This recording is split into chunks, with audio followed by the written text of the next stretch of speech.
Sa Caloocan, nalambat ng mga otoridad ang itinuturong ng halay sa anak ng kanyang kinakasama. Ang pagtatapos ng kanyang isang dekadang pagtatago, tinutukan ni John Consulta, exclusive. Tayo ka. Huli ng puwersa ng Women and Children's Desk ng Manila Police District ang 53 anyos na suspect na ito sa kanyang pinagtataguan sa Caloocan City.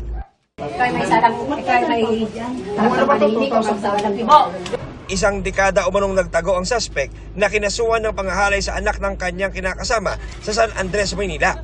Nagtago muna siya sa may Cavite, tapos lumipat siya sa Caloocan, sa 3 barangay, palipat-lipat siya doon. Sa tulong ng isang informante, natunto ng MPD ang kinaroroonan ng wanted na suspect. Hindi ko nagawa po yun, sir.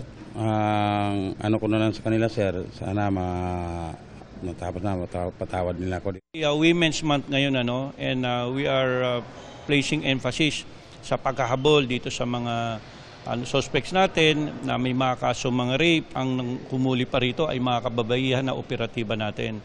Para sa GMA Integrated News, John Consulta, nakatutok. 24 oras.